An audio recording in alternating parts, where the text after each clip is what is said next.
friends, it's Amy and I am in my mostly clean studio. Woohoo! And I thought I would just address some questions that I get about brush lettering. I love using Tombow markers. I know that there's plenty of options out there, and because I enjoy using these so much, this is primarily what I am using these days as far as markers go.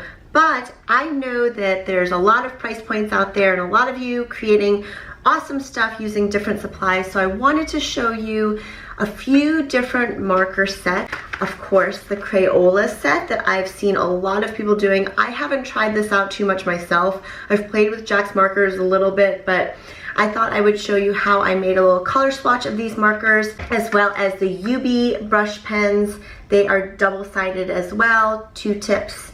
And then my favorite, the Tombow markers. If you like this video, please give it a thumbs up. If you have any questions or comments, leave them below. If you have favorite markers that you enjoy using, please leave them below too. I love to hear from you, and let's get to it. These are your basic Crayola markers that you probably recognize from your childhood, or perhaps you have nieces or nephews or children who use them. And because I have seen so many cool videos on Instagram, Pinterest, all kinds of places that use these Crayola markers for brush lettering, I decided to try them out myself. I'm using American Crafts cardstock. There is a smooth side and a textured side. I prefer the smooth side for using with these markers, though I haven't practiced too much with these Crayola broad tip markers. They're your basic Crayola markers that you can probably get anywhere. I've linked them below. These colors are really kind of unique and different compared to the basic set that I used to have when I was younger. And I think that I just need more practice when it comes to using these.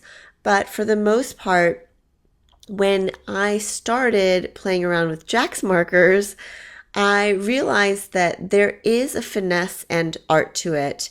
Even though the techniques are very much the same as typical brush lettering, where you go thicker on the downstrokes and thinner on the upstrokes, it does take a little bit of getting used to, obviously, just like any new medium would, where you have to sort of twist the tip a little bit and make adjustments so that you can figure out what suits your style best. I'm liking the way this is flowing. But what I'm realizing is that I want to try different colors and just sort of practice through writing all the letters out. When I do my practice sessions, ooh, see that L got really messed up, at home to do my warm-ups before I start actually lettering a project, I tend to go through the whole alphabet, and I also have these little strokes that I make. I'm just going to speed this up because obviously I am going to go through a lot of markers and it takes me a long time to write, much longer than it does to actually show you what the results are. So here I have different, I'm getting just getting a different feel for all of the markers. And I've decided that I want to make actually a color swatch of all of these so that I can use it as reference, and I'm going to tape it to the back. So now I'm marking off the cardstock with my thumbnail, literally, and I'm making an indentation so that I can go ahead and make this little swatch card. Here I'm going to just write down probably the name of the color that's printed on the barrel.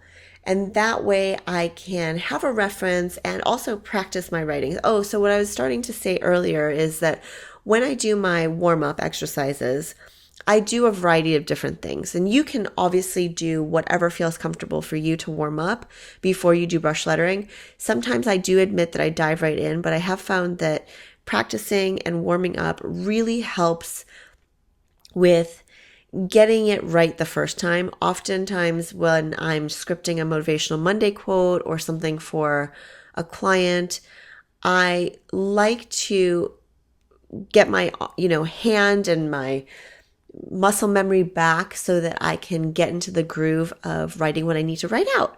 So don't feel like you are slow or having trouble when you first get started, because brush lettering takes so much practice. And I'm not even really that happy with the way this looks, but really I just want to make a swatch card for these markers, and any little bit of practice always helps. So if you find yourself on a conference call or in a situation where you can just do some doodling, or you set aside 15 minutes per day to practice this skill, it really will show you improvement. You yourself will truly improve after about a month or a few weeks of doing this just for 15 minutes a day, I promise. And once you get into the groove of using your favorite tools or markers, then I think you'll gain confidence and hopefully feel more comfortable writing in this style for a variety of projects, whether you're making cards for somebody, if you're into bullet journaling or planning, even if you're wanting to scrapbook, perhaps you just want to perfect your lettering skills just for the heck of it because you find joy in writing nicely. I remember when I was a kid, I used to practice my handwriting, and I thought that everybody did that, but apparently they don't. So now as an adult, I realize that it does come with practice, and you can adjust and really perfect your style on your own. Now, when I say perfect, I don't mean make it look perfect. I mean just get into a good rhythm and feel for what you're doing. So, and you can make adjustments along the way too, obviously. I'm almost done with this little color card code sheet, whatever you want to call it. And I'm feeling like the first line, hot pink, looks really good. I even like battery charged blue. Tropical violet turned out pretty good too. They're just little things that I try to do, and then there are little pet peeves that I have if I, let's say, close an E or don't leave enough. S's are hard for me, or don't leave enough room for a letter, or feel like it's squished. This is actually all done now, and it's not perfect, but at least I have a reference card.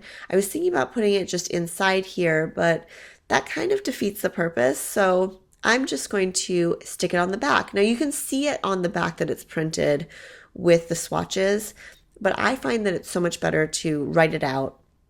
I haven't swatched anything else as far as my markers or my pens go, but this was actually really fun to do. I highly recommend just doing what works for you. I haven't done it to watercolors, mainly because it's very time consuming. So even though I sped this up, it actually took in real time about 15 minutes. 15 minutes from the time I started with these Crayola markers, just so you know. Now let's move on to the UB markers. These are fairly new to me. They're double-ended markers, and I think that they're at a really reasonable price point. You can find them at Target and online. I've also linked it below. What I really do like about these is that there is a brush tip, and then there's a fine tip, and the fine tip is smaller than the Tombow markers. So here I'm going to do the same thing where I am just writing out actually UB, because I don't know the color, what they call it. And then their slogan is UB gives. So I'm using the other tip to write the gives portion. And this is something that I want to stick on the back of the card as well.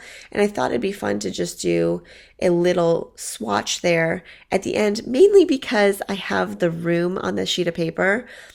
And I think it gives a good idea of what the color looks like. So I am just going to fast forward this a little bit so that you can see what this looks like. And the colors are very vibrant and bold. I used this in my planner, in my bullet journal. I think it was last month. Anyway, I really do like the way it turns out. I haven't had too much practice with these, but I do like the way the fine tip is, because it's more of like a Sharpie tip without bleeding through. And I think that as you get used to this, it feels slightly stiffer than the Tombow, although, uh, you know, with time, I think that you just sort of get used to whatever you're using. I really do like how vibrant these colors are, and sometimes it's good to be limited in your choice of colors. The nice thing about Tombows is that there's so many colors, and I have the 96 pack, and it's great because you can play around with many different options, but at the same time, this I think gives you a limited palette so you don't have to sit there and second guess yourself or, take time to make too many decisions, which is something that happens to me. I'm not sure if it happens to you or not, but I find that sometimes too many options is actually worse than having a limited amount of choices. So those are the colors. As you can see, they are bright, and I'm trying to figure out why this isn't fitting right, but now it is. And I think what I'm going to do instead of putting it inside is I'm going to just stick it on the back again with good old washi tape. That looks pretty good. Great, that one's done. So I'm cutting out one more little scrap of paper from that sheet that I was using, the 12 by 12 sheet, and now we'll move on to Tombow markers.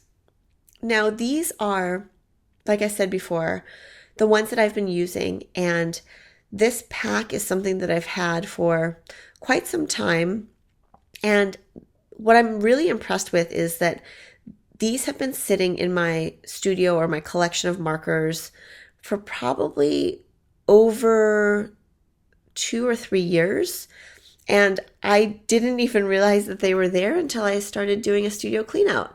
So I was really happy to find them. They still work great. I have linked them below as well, and I also went ahead and linked the 96 pen set with the stand because I love it so much. So here I'm just writing down the number beside it. I'm kind of just making up whatever word comes to mind when I pick up the color because I want to see how it flows, and I didn't really want to write Tombow over and over again. The thing about brush lettering in general, or writing or doing anything creative, is you really want to feel inspired to do what makes you happy. And I think that no matter what tool you use, sorry, there's helicopters, something's going on outside. No matter what tools you use, I think the best thing to do is practice with what you have. If you can't afford this set, that's okay. Use what you have and see how your style evolves with what you have. And obviously you can see that people make some beautiful projects with Crayola markers, and those are some things that kids use. Those are markers that kids use, and they are very, very reasonable. I think you can get actually a whole pack of those Crayolas for the price of just a couple of these Tombow markers. So unless you really want to invest in doing this more and you're on a budget, that's okay. Just use whatever you have. I happen to really like this starter set because, like I said before, it limits you as far as your options go when it comes to colors. See that G right there? I don't like that G because there's no space where that Y has that space. I'm not sure the exact term, but that bothers me, but I'm over it. It's okay. Like I said, this is just a swatch card. This is just for reference. And even if it was for something else, I would probably give myself grace if the whole thing was almost done and I got to the last line and that's the mistake that happened. So you should do the same for yourself. Go easy on yourself, especially if you're just learning brush lettering. Have fun with the process. I hope you enjoyed seeing all of these different markers and feel confident in trying out brush lettering in no matter what style you want. I've actually really had fun making these swatch cards, and maybe I'll feel motivated to do the same sort of thing to my markers and my watercolor sets. Markers meaning my black markers and pens. Maybe I'll do that in the next video. Let me know in the comments below what you're loving and which markers you are using for brush lettering or any pens that you're loving. I love hearing from you. And as always, if you aren't subscribed, please do so. Hope you feel inspired to get those creative juices flowing. Thanks so much. Bye.